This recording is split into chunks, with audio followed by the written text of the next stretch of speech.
question in regards to today's topic on the Halachot of Yom Tov.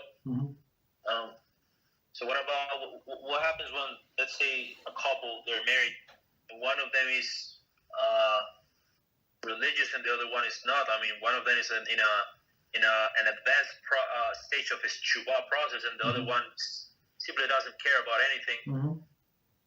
And this person, of course, the one that is doing Teshuvah, wants to observe and wants to celebrate Yom Tov.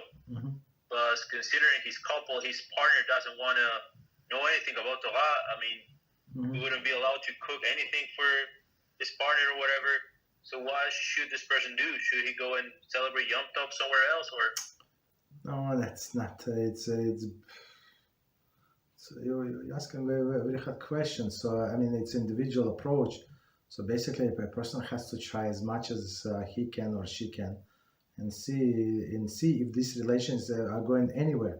So, but if you have even this thought that I have to go to spend the Yom Tov somewhere else, and that person, my partner, my wife, is going to do whatever she likes to do, to watch TV.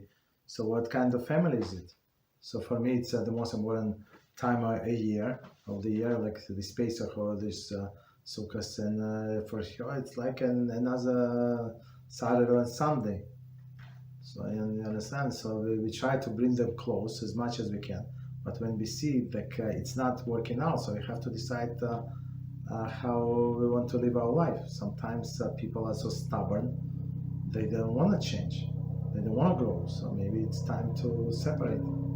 Because anyway, the person who learns, like he or she is going to advance in holiness, and this desecration, like somebody spitting in Hashem's face, and I always say this expression, you spit in Hashem's face, and say, no, it's not like that, I don't mean it. I said, yeah, you mean whatever you want, but that's how it is.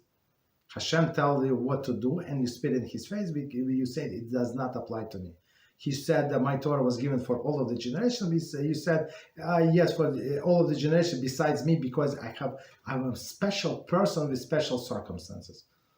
So it's spit in Hashem's face. So, and the more the second partner advances, so it's only a matter of time where he or she is going to see that they cannot stand that person any longer. So because why? Because these people are being very animalistic. They don't want to do all of these things, spiritual things, because of the physical desires, whatever desire is. I like, if you ask me, I don't know what is a desire is, except for arrogance. There is the best food that you cook is going to go for Yom Tov.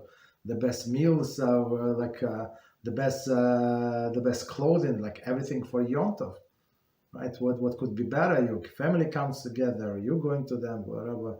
Have your friends over, whatever you do, you sing songs, you enjoy, you tell, you're being spiritual, you have this extra neshama, you'll be very spiritual. So it's right.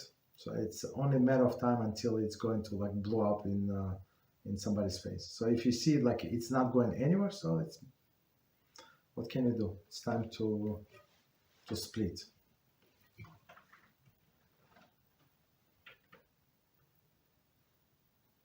Okay, but of course you don't dump a person. You're trying to work on it as much as you can. But some cases, as I said, there is except arrogance, except being stubborn. There is nothing else in there. Like you're staying at home, or you're going to show. What is you're reading some holy words, you pray to Hashem, to Creator of the world. You eat, you sleep. I don't know what is so disgusting. Why so? What is so hard to you?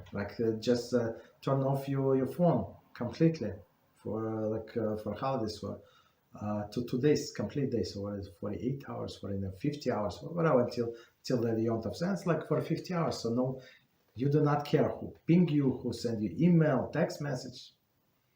Okay, well, what could be better to be such an independent person, right? Okay, so what else?